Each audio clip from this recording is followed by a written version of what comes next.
Okay, so I was out running this morning, and I like to listen to podcasts when I'm running. And this morning, I'm listening to a podcast that's called Critical Oxygen, where it's a couple of PhD exercise physiologists talking about breathing and how they're asking questions like, does breathing improve your athletic performance, or does breathing improve, efficiency, or and is it something that can be trained, and like questions like this. And I'm thinking, from my personal perspective, the answer to that is 100% yes.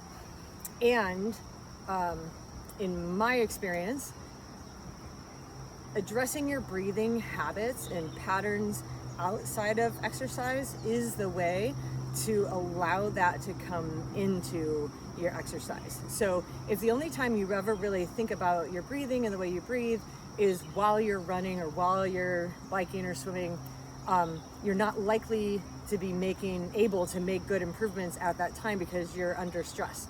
And so rather than trying to do it during exercise, working on improving your breathing pattern when you're at rest and in a place where you're under very low stress, make that habit and default, and then bring it into your exercise, and you'll find that it makes it a lot easier. And so today, I'm going to give you 3 things to work on, like I would say on your living room floor. I mean, you can do this pretty much anywhere. You're standing in line waiting for a checkout at a store, anywhere. Work on these 3 things and then let it show up for you in your exercise after you become adapted. So the first thing is you want to slow down the rate of your breathing. And if you want to get into the physiology of all of that, go to that Critical Oxygen website. They talk about it for hours. I'm just going to tell you that it makes the oxygen transfer more efficient when you slow your breathing down. And so you don't want to be in a state of breathing too fast, and instead just slowing it down. So how slow should you make it? Slower than it is now, right? So incrementally, however many breaths per minute you take. I think there is some study that shows the average American takes like 18 breaths per minute, which is something like, once every 3 seconds or so. If you can reduce that to 15, great. You can reduce it to 10, great. You reduce it to 6, great. Reduce it to 1. So in the breathing sessions that I have progressed to over the years, I can now spend 10 minutes or so breathing once per minute. That was something that I built up to. So can you build the capacity to slow your breathing down? 100% you can. And it just requires consistent practice with it. So spend 5 minutes a day purposely slowing your breathing down. That's step number 1. Step number 2 is with what body parts are you breathing? And so what you want, and if you're watching this video, if I breathe like this, and you see how my shoulders went up, I'm breathing, this is like upper chest breathing. It's way less efficient and effective than breathing lower and slower.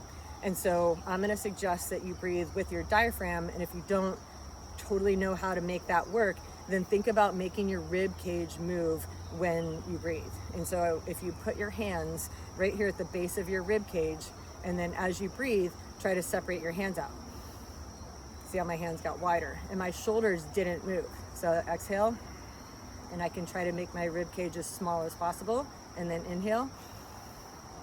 And notice I'm breathing low and slow. When I'm doing that, I'm using my diaphragm to breathe. The diaphragm sits right at the base of your rib cage here.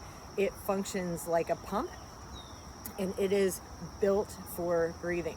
And so many of us get caught in just a subconscious normal state of breathing where we're always breathing. We're using our neck to breathe. We're using our upper chest. We breathe with our shoulders.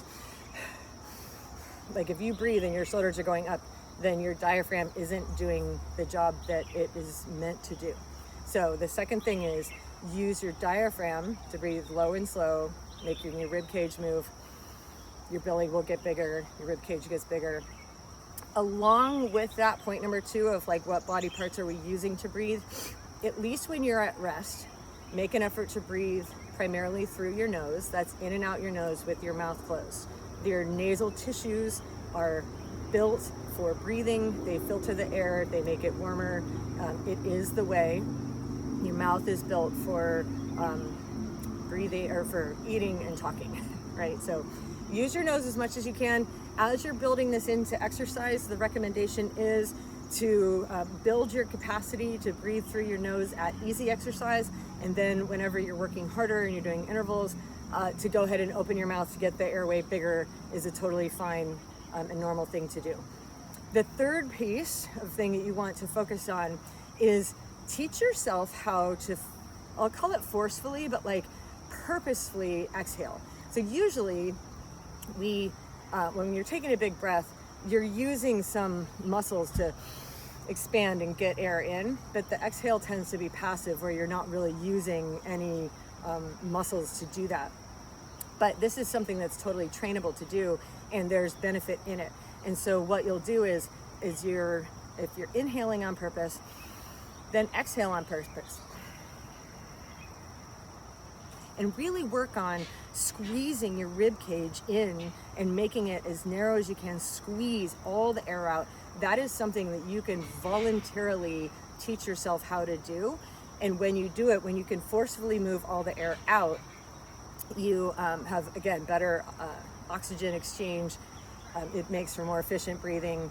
And over time, if you can develop those three things at rest so that they're just subconscious and normal and easy. Remember, you're breathing slower, you're breathing lower and deeper through your nose as much as possible, and you're exhaling on purpose. Then bring that into your exercise little by little, and note how much less expensive exercise feels. Just starts to feel better. So anyway, welcome your comments and questions on this. Happy to chat about it, and have a great run.